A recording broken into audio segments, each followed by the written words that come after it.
Right, so last week I was very much underground. Go check out that last video if you haven't seen it already. This week I'm in somewhat nicer, greener environments here in Balra, New South Wales, checking out the Geely EX5. This is the first car to land in New Zealand from, well, the first car since the last time they happened, but we'll ignore that, from the Geely brand. They are a giant. You already see their cars around the place in the form of basically Polestars, Volvos, Zeekas. They're all under this one big umbrella of Geely. It truly is an automotive giant. And the first car here is an electric car, though they have been very much at pains to point out that they are not an electric car brand.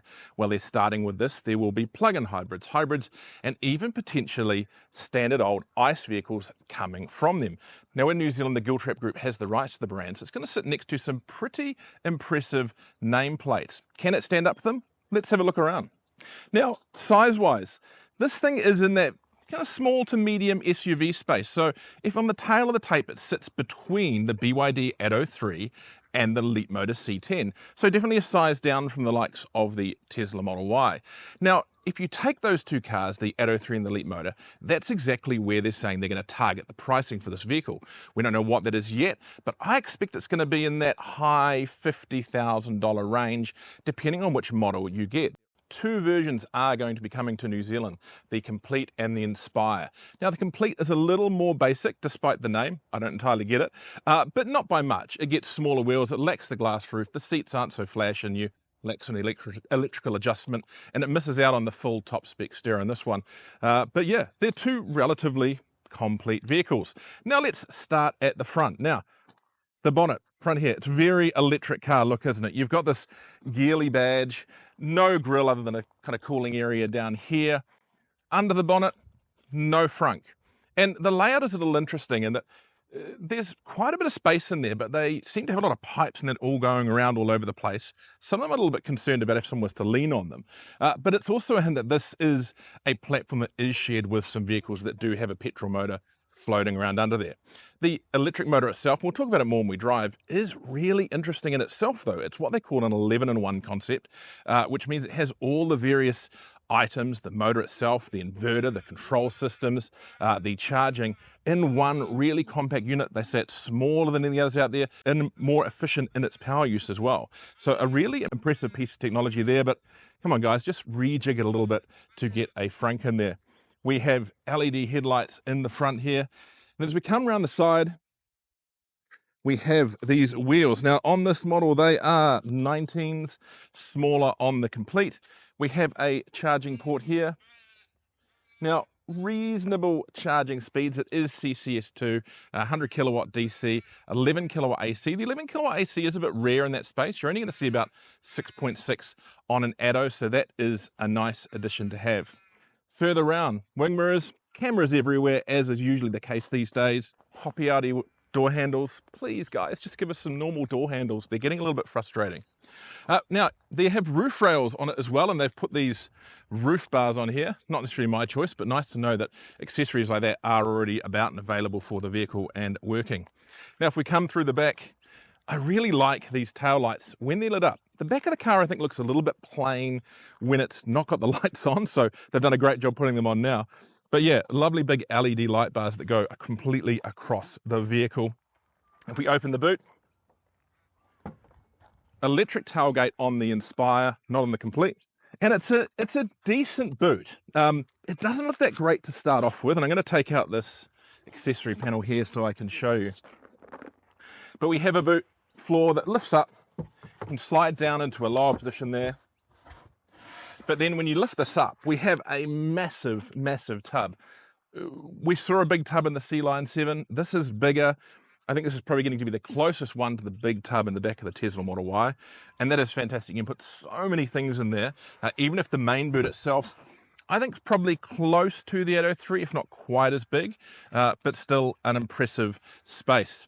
Right, let's go check out the interior.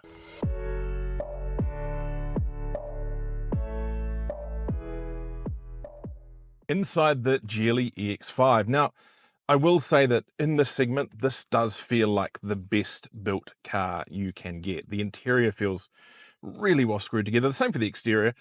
It's a really nice place to be. You've got to reach around quite low to get to the kind of scratchy plastics, and even the ones that are there feel pretty reasonable quality. But the dash top is all soft touch, the steering wheel's wrapped in synthetic leather, so this is all soft along here, and this material here, it's so much better than piano black.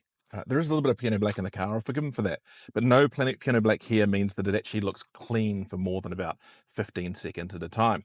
Now you have a big 15.6-inch screen. It uses Geely's own Fly Me OS, which we'll look at a little bit more when we go for a drive, but a really nice bright screen, nice and reachable, easy to use, has all the usual functions, and it also powers this 1000-watt Fly Me sound stereo that is really good. I found Chinese cars have reasonable stereos, but they're generally quiet-ish. This one has some real thump to it, so it's great to see.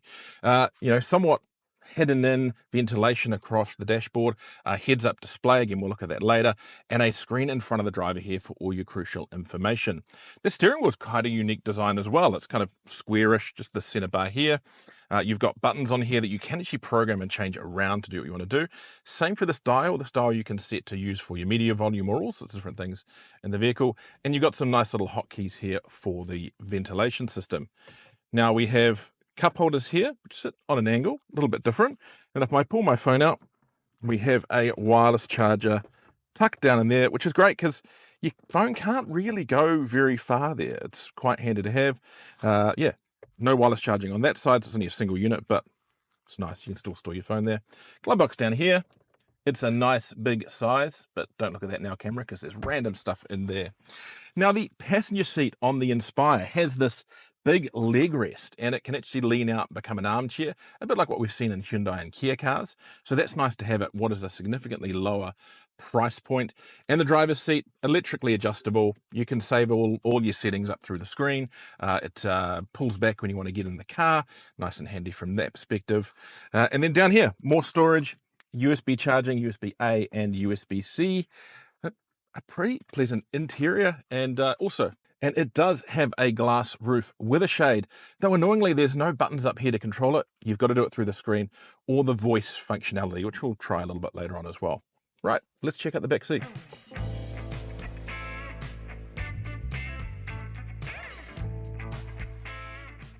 Right, now for our very unique can it fit a Richard test? And the answer is yes. Again, really comfortable seats, plenty of space back here. We have an armrest over here, ISOFIX points on either side. This has to be a winner for headroom. I mean, I'm very tall on the torso. This hat's quite tall as well. Not even touching the side. That's a pretty rare thing, certainly in this class. I will say the actual legroom, I think, falls slightly short of the Atto 3, and that's interesting because the tape measure suggests otherwise, and I think what it comes down to is these amazingly comfortable big armchairs from the front. They are quite thick, and I do wonder if perhaps that just eats up a tiny little room, or maybe perceived room, by being just a bit bigger and bulkier. I'm not uncomfortable. There is plenty of space.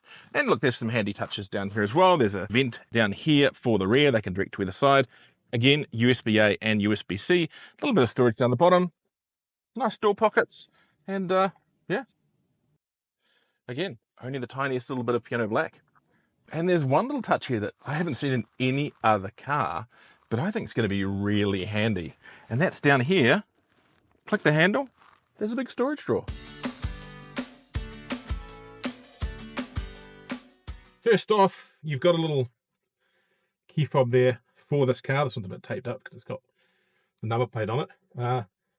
But theoretically, you will have a phone app for this kind of stuff in the future. There is no need to push the start button. That's just once you get in, the car is up and running. I'll turn the temperature down there a little bit because we're in Sydney and it's a little bit on the warm side. Because it's on the warm side, you do have some options, of course. This car has a max cold function, which I rather like. Fast cooling. That's going to probably mean you're going to hear a lot of wind noise at the moment, though it's actually not as bad as that. It's just microphones and all that. But if you really want to get cool, you can use the seat ventilation. You've also got heating. You can set it to auto. You've also got massaging functions with wave, step, serpentine, shoulder, waist, and crawling modes. Now I just want the seat ventilation on, medium, take off the fast cooling function. Right, so driving away, you have, now the other creature comfort about this car, which is handy, is on this level, the Inspire model, you have automatic driver's seat. You can set that in the screen, save your functions. So if I go and touch here, it's going to let me save that. Right, start the car, and to go away, you just simply use your indicator stalk there, like so many EVs these days. I guess it's not really indicator stalk, and drive away. Now, at low speeds, I'll see if I can get a recording, but it does have a rather peculiar song that it sings to warn people of its approach. It's very chimey, very lullaby, but different, I guess, in its own right. I mean, not everything needs to be a little low-level hum. The indicators come out of the side that you are turning to, which is a nice touch as well, I think. Quite pleasant. Quite pleasant. You can hear that music still going on. So what are we working with? It is a front-wheel drive car, 160 kilowatts of power, I believe 310 newtons of torque. I'll put that down the bottom just to confirm. And it's pretty good. This thing is about 10 kilograms lighter than a 60 kilowatt hour Atto 3. So it's, considering it's a slightly bigger vehicle in some ways, it's pretty sprightly. Oh, we are going to get some bongs there. It's the performance feels good. They've certainly moderated the application of the torque. It tries not to spin the wheels when it's at low speeds. It waits for you to be up moving a little bit before, I think, for it pulls out all of that torque. It's a really interesting drivetrain. They call it an 11-in-1 unit, so all the various functions are in one package, from the battery control, the charging, everything's in this one unit that's quite a bit smaller, quite a bit lighter, and apparently cheaper to manufacture than what traditional or other EV drivetrains are. So some pretty interesting thinking there. Though it hasn't done one thing, as we saw earlier, there's no frunk. So I don't know why we've got a smaller drive unit at the front, but no frunk. A little bit disappointing from that perspective. Now, ride. Now, they've talked a lot about ride today on the first drive experience here of the Geely EX5. When people drove it initially, or Australian journalists drove it initially in China, they felt it was far too soft, and Geely obviously really took that to heart, and they've had the engineers working in Australia for a Australia and New Zealand specific tune for the suspension. So what they have done is firmed it up quite a lot, but it's still quite comfortable. It doesn't really let a lot through from the road, or at least not enough that it's going to be uncomfortable. I found the ride in this quite pleasant, and in Australia they have these quite rough concrete panelled roads, and it handled those really well. Now, I'm not quite sure that they've finessed the suspension enough though. There's one thing to firm up suspension, but I think there's also work potentially to be done around dampening rates and so forth. It just feels, and it feels too firm, but it just feels like there's a smidge of refinement left to come from this car. Having said that, I would prefer this setup over the rather spongy soft setup we get in the BYD Atto 3. I think this is definitely a preferable example of what you can do with these vehicles. Now, the steering is actually really nice and linear, particularly in sport mode. I wouldn't say there's a lot of response, a lot of feedback, but it's nice and quick. And I was quite pleased at how it felt, particularly through a twisty set of driving we were doing. Not sports car steering, but I think pretty good for a city runaround, essentially, that's going to be comfortable enough for the open road. It is a particularly efficient drivetrain. So I'll put the actual claim rates underneath, but for most of the day where we were trawling through a mix of motorway and city areas, a little bit of open road, we were seeing down at about 14.5 kilowatt hours per 100 kilometers. That's a solid effort for a car like this. And, you know, getting closer down to what we see from Hyundai's, you know, they're particularly noted for their efficiency.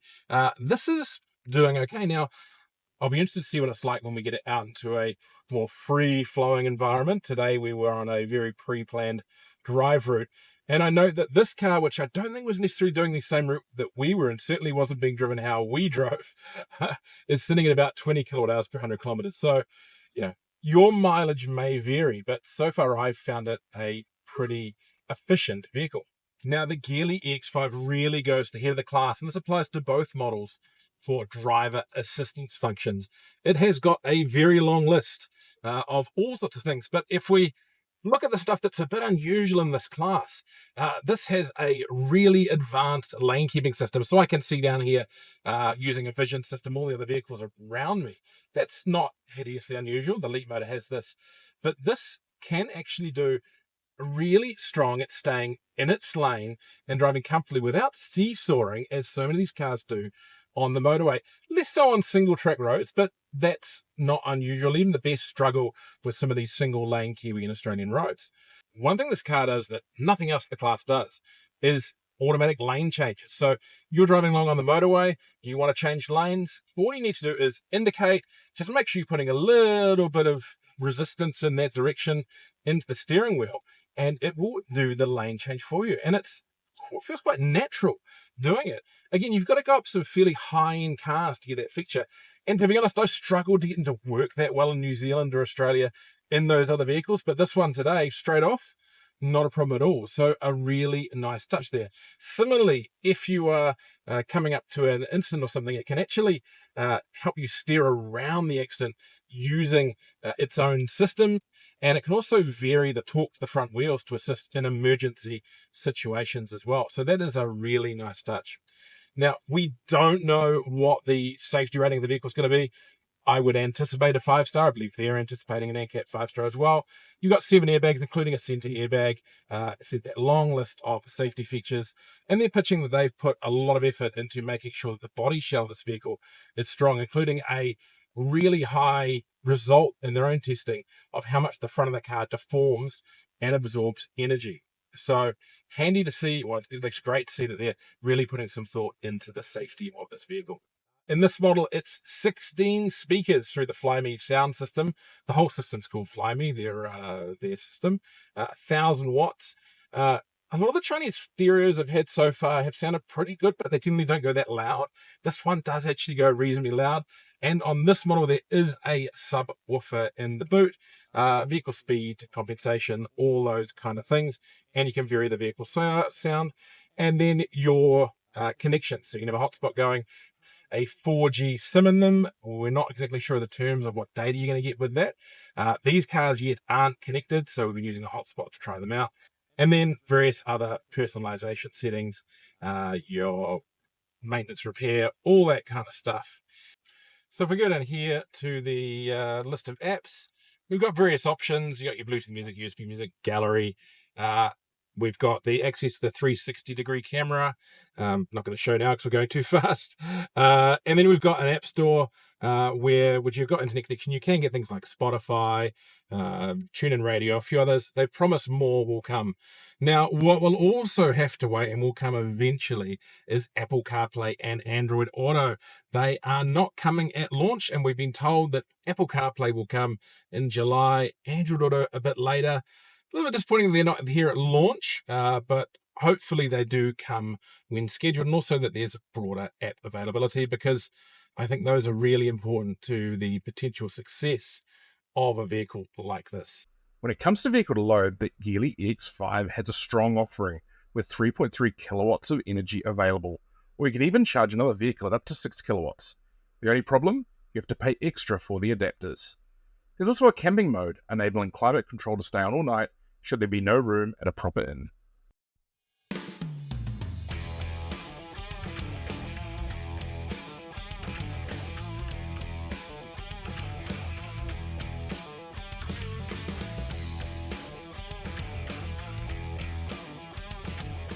Right, so the Geely EX5, am I impressed?